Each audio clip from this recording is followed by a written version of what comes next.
Everybody, welcome back to another episode of Shifty's 49ers Talk. In this video, it's going to be my second version of a 49ers 2023 mock draft. We are doing all 7 rounds. I'm going to give you the different players that I would take at each of the spots. I'm going to explain why, so it's going to be a whole lot of fun. So let's not waste any more time, guys. Let's jump right in.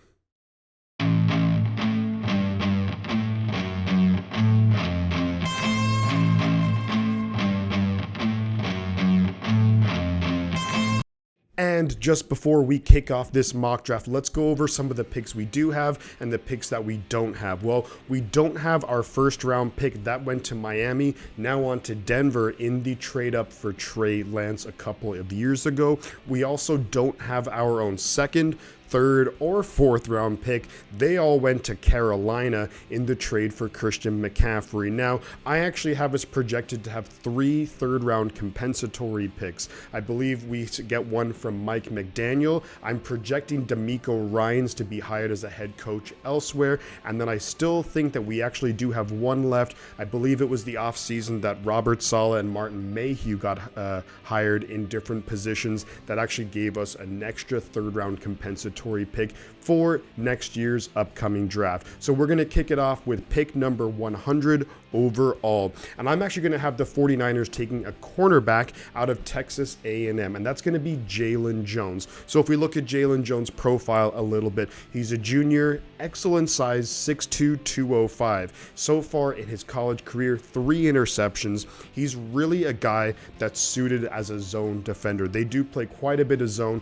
at Texas A&M. We have actually looked at a number of DBs from Texas A&M in the past, most recently undrafted free agent Leon O'Neal last year. Now, to me, when I look at him, he's an explosive athlete, incredibly physical, someone who, when it's all said and done, once we've gone through the combine, probably won't be here at this position just because I think he's going to test so well. But as of right now, he's somewhere projected towards the end of the 3rd, 4th round. Ultimately, a guy who I think could develop into a future starter, but someone who's going to have to work his way up. And here's the thing, you might be asking, well, why are we going cornerback? Well, Emmanuel Mosley, number 1, coming off an injury, and he's going to be a free agent. Our depth behind Charvarius Ward and Diamador Lenore, not so great. Who knows what's going to happen with Jimmy Ward if he'll be back and play nickel. I think he wants to play safety. Whether that's with us or someone else, well, that remains to be determined. But I think that this would be a really solid pick here. We could then maybe roll with Sammy Womack in the slot.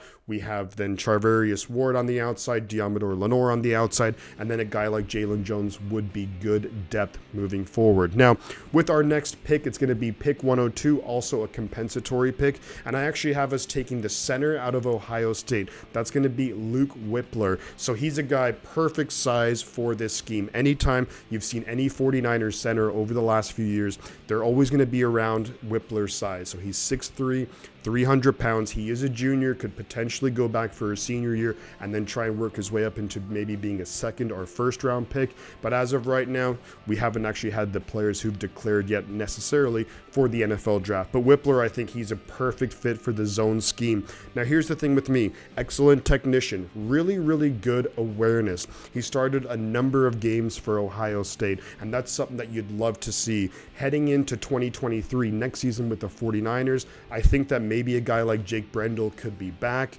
Potentially Brendel starts the season and then Wypler works his way in. But ideally, Wypler could be a future starting center for the 49ers. The one thing, and then you might be asking, well, why is he not going in the 2nd or 1st round this year? To me, he doesn't have those elite athletic traits, someone who's just an all-around good player. I don't know necessarily if he would develop into a Pro Bowl type guy, not like a Creed Humphrey, but if he can be a solid stabilizing force, hold down the center position for the next 5+ years, I think that would be a really good pick. Now, with our 3rd and final 3rd round compensatory pick, I'm actually going to have the 49ers taking an edge rusher here. It's going to be Xavier Thomas out of Clemson. Here's a guy, 6'2", 265, really good athletic traits, and that's what you love to see from that edge position. He was a top 5 recruit coming out of high school, just explosion off the edge, and that's exactly what you want in this wide 9 offense. So You then might be asking yourself, well, we have a bunch of edge rushers. Why would we go that route?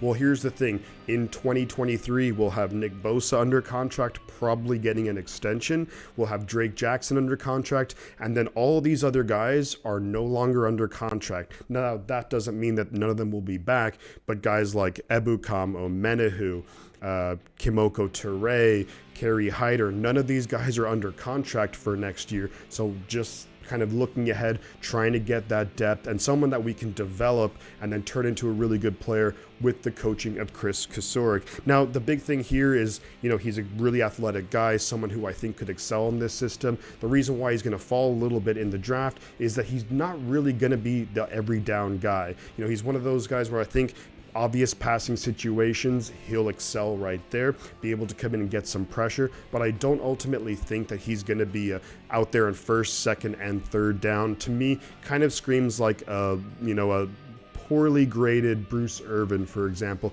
that Seattle took in the first round all those years ago. Now, coming up next are going to be my picks in the 5th round. And remember, we don't have any picks in the 4th round due to the trade with Carolina for Christian McCaffrey. But in the 5th round, I'm going to have us taking tight end Theo Johnson from Penn State, 6'6", 256, junior out of Penn State. So he's a guy also I think could very well go back to school for his senior year, but that remains to be seen. In this mock draft, I'm going to have the Niners taking him in the 5th round. Here's a guy, former wide receiver tight end hybrid, really, really good athletically. Kind of reminds you, just a little bit of a George Kittle type guy. I'm not going to say he's going to have the career of a George Kittle or if he'll turn into that, but I think in terms of an athletic profile, not too far off. Now, of course, we know George Kittle absolutely excels in blocking, and a guy like Theo Johnson is not going to be at or near that level, especially because he used to be a smaller guy. He's packed on some pounds in recent years. Also a guy who's Canadian, so he loves his hockey. Go Sharks. But Theo Johnson, I think, is a guy with plenty of upside, and that's why we're going to take him here. We brought in Tyler Kroft. I don't think he'll be back next year. Ross Dwelly on a 1-year deal. Charlie Werner, to me, has been quite a disappointment. He's been an okay blocker, but nothing in terms of the receiving game. So I think we are going to look to add some players at tight end in the draft moving forward. We had luck with the tight end in the 5th round back in 2017. Maybe 6 years later, we'll be able to strike gold again. Now, in the 5th round, we do actually have a compensatory pick, and I believe that's going to be from Laken Tomlinson's signing with the New York Jets last offseason. And I'm actually going to have us take a defensive lineman here. That's going to be Calijah Cancey out of Pittsburgh, 6 foot 275. He's a guy, also a junior, but really, really explosive off the line, really good athlete. And once you get into the 5th, 6th, 7th rounds, that's what you're betting on. You're betting on these guys just being able to outperform other players. They're not going to always be super technically sound, but that's where coaching comes in and development comes in. You're looking for elite athletic traits, and I think a guy like Cancey really does have that. Now, he's definitely on the smaller side for an interior guy. He's going to be like a Kevin Givens-esque type guy. He's not going to be a DJ Jones guy, but more of like a Kevin Givens, be able to penetrate up in the interior, which is really then going to help out our edge rushers, especially when we play against quarterbacks who are not that mobile, but someone where we're seeing our interior depth is being tested. Kevin Givens is having a decent year. Armstead is just back from injury, but we're missing Kinlaw. Ridgeway's out. And now those guys are playing a slightly different position. They're more run stuffing guys, but either way, you need to have depth on the defensive line. We get tested on it every year. Next year will be no exception, so I definitely want to add some depth on the defensive line. And when it comes to maybe drafting a guy who's more of a run stuffer, remember in the draft last year, we did take Kalijah Davis in the draft. He's coming out of college. We knew he was going to be hurt. We knew he was going to miss this year, but he'll be going into his 2nd year with the 49ers next offseason, and I think someone who definitely has promise in the regard of run stopping at the interior of the defensive line. Now, coming up next, I'm going to go with our 6th round pick and then our 2 7th round picks to finish off this mock draft. With our pick in the 6th round, which is pick 217 overall, and I believe this is also a compensatory pick, actually via the DJ Jones signing with Denver, I have us taking Ainias Smith, the wide receiver out of Texas A&M, our second Aggie that we're taking in this mock draft. He's 5'10", 190 pounds. I actually had him in my last mock draft at this same position, and I'm going to basically reiterate what I said in that video. He's a guy where, look, he's struggled with some injuries actually this year. I believe broken leg, maybe ACL, so he's out for the rest of this season in college football, but he's a guy who can kind of do it all. Think, someone like Deebo Samuel, not as physical, but someone who can excel in the run game. He had a really, really good year for Texas A&M back in 2020. Was able to rush for about 300 yards, receiving about maybe 600 yards, 10 touchdowns total. Last year, not as good in terms of the run production, but I do think Kyle Shanahan is someone who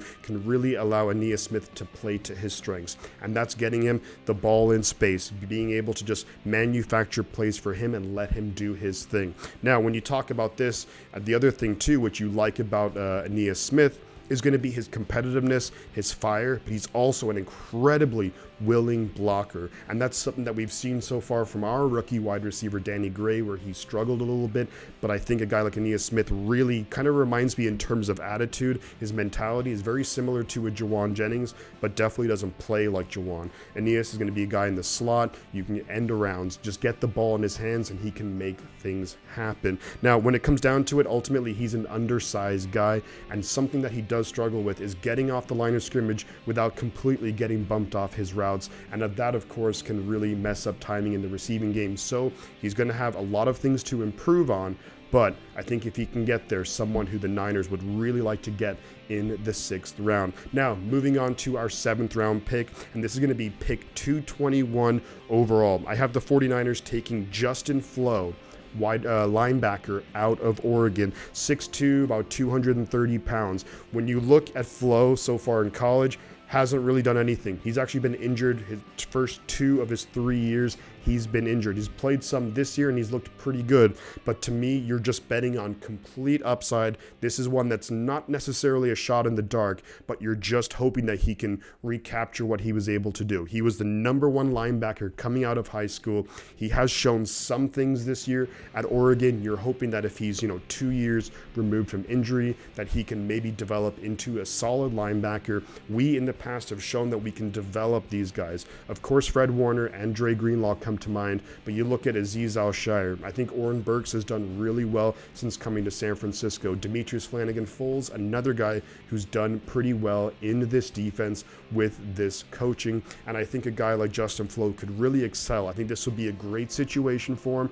He's not going to start right away. He can spend a couple of years learning the system, maybe rehabbing, just trying to get back his athleticism from high school, and then someone who could actually surprise and have a really good long NFL career, of course, if he can stay healthy. Now, with our last pick in the draft, to me, it wouldn't be a 49ers draft without taking a running back, and we're not taking one in the 3rd round. Shanahan, whoever it is, whether it comes to Lynch, Shanahan, Jed York, someone has to stop the Niners from taking 3rd round running backs because they don't work. But in this mock draft, we're going for a running back in the 7th round. That's going to be Tavion Thomas, the running back out of Utah. Now, he's a guy who's definitely on the bigger side, 6'2", 221 pounds, so definitely is giving us more size, and that seems to be a little bit something that Shanahan might be kind of going more towards. Before, when Shanahan first got to San Francisco, it was kind of like the smaller, more slender, speedy running backs. Now we're going with a little bit more physical, going with a little bit more just decisive running backs, and that's what Tavion Thomas is. He's had some really solid years, does run angry, runs with authority, and that's what you like in this day and age in the NFL. We know linebackers, DBs, a lot of these guys are just getting a little bit smaller, so sometimes when they're zigging, you gotta zag, and I think if we have these bigger running backs could potentially run over linebackers, run through DBs, that can make for big plays. Now, look, there's a reason why Tavion Thomas is going to be going in the 7th round. Has had some fumbling issues in college, which he's been able to tidy up a little bit recently, but also here's the other big thing too. too. He really just struggles in terms of pass production. Now, what I mean by that is can't really get on the field on those obvious passing downs in terms of pass blocking, in terms of receiving. So that's going to be a big hurdle for him to cover up, to really just be able to get him some play time. I think it would be, if we drafted him, something where he would be our number 4 running back. Probably not going to see some action, although how our running backs get injured, we'll see about that. But I think this would be a solid pick with solid upside for the 49ers in the 7th round. He is someone who really does excel with those cutbacks, like we just saw Christian McCaffrey do against the Miami Dolphins in the 4th quarter. Really just a decisive runner, and that's what you're looking for when it comes to the 7th round in terms of running backs for the 49ers, someone who's decisive, someone who has good vision. Anything else you'd like to think it can be cleaned up with some coaching. But to me, you got to go running back at least once a year with the 49ers because they can just develop and make these guys, into stars at times. So there you have it, guys. That is going to be my mock draft. I think with the 49ers, we actually do have some needs heading into next offseason. It'll be very curious how we address those in free agency, whether we re-sign guys, whether we bring in guys from the outside. But I think at this moment in time, I'm really just looking to cover our bases with positions that might really be, lacking in terms of depth based on who I think may leave in free agency, plus positions that we just need an upgrade at. Well, thank you very much, guys. I do want to hear your thoughts in the comments about this mock draft. Who might you be taking? Have any of you guys been kind of checking out some of the prospects in next year's draft? I'm still very much in the beginning processes of that, but I'm really kind of excited about it too. The Niners, of course, won't be picking till later, so that takes a little bit of the excitement out. But hey, I love mock draft season as much as anyone. So there we go. And guys, if you enjoy the content, do drop a like in the video, leave your comments, also subscribe to the channel if you are new here. But again, guys, thank you so much for all the support on the channel. And I'm going to say 2 things before I head out. The butt counts. Then I'm going to catch you guys on the flip side.